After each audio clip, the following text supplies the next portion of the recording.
Bonjour à tous, on se retrouve pour une petite vidéo concernant le module 1. Donc lors de ce module 1, on va dessiner la pièce, donc la pièce qui est la bielle, celle qu'on va faire en fraisage.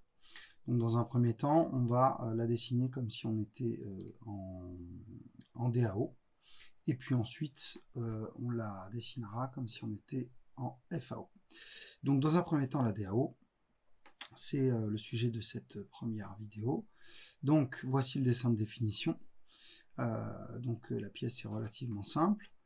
On va commencer par dessiner les deux cercles, enfin les quatre cercles, les petits au diamètre 4 et les deux grands au diamètre 7,5 et 9,5. Donc on y va. Fichier nouveau, pièce. On n'oublie pas d'enregistrer directement son fichier dans ses documents. Fichier enregistré sous. Moi, je les mets où je dois les mettre. Vous les mettrez dans vos documents surtout. Donc, on a... Voilà. Ok, donc moi, je vais l'appeler bielle. Je préfère me mettre en majuscule. Bielle tiré du bas DAO. Enregistré. Donc là, j'ai bien bielle DAO qui arrive dans mes documents. Ok, donc maintenant, je me mets sur le plan de face. Je vais réaliser une esquisse. Hop. Donc, celui-là fait 9,5. Ok, j'en fais un deuxième qui va faire 7,5.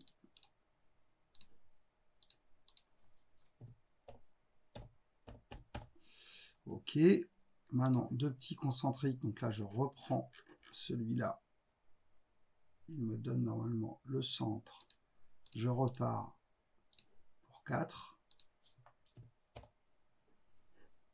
et puis le deuxième là, pour 4 mm.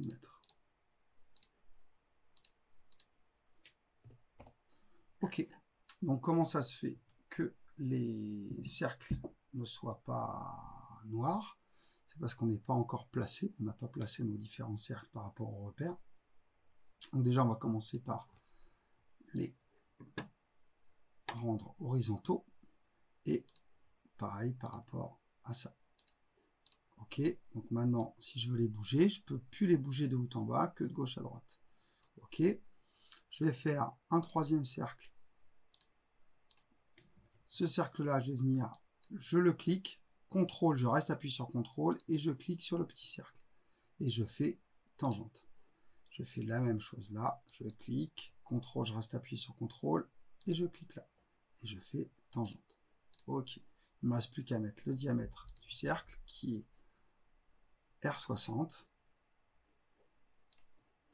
Donc, rayon de 60, donc un diamètre de 120. Ok, et puis celui-là, je vais le mettre vertical par rapport à mon repère. Ok, donc il me reste encore à gérer.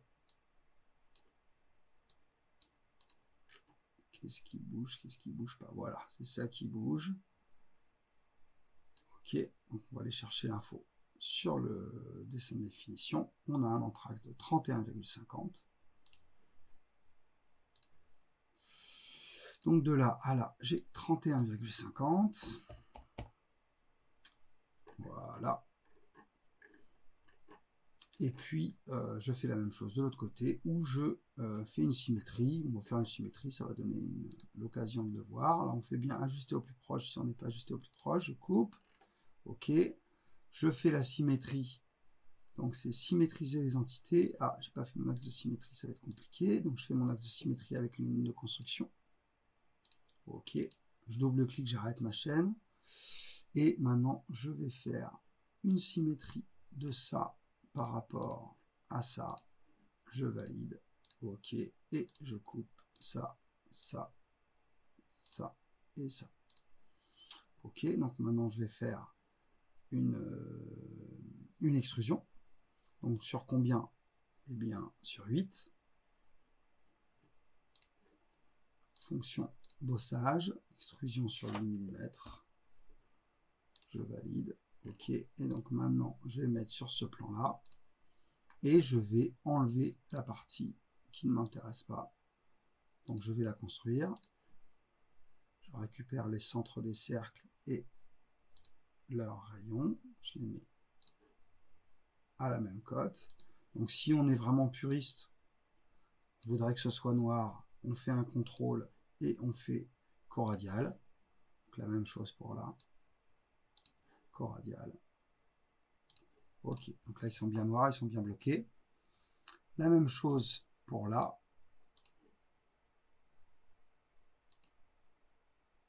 Là je le mets n'importe où et je fais contrôle et la coradial aussi.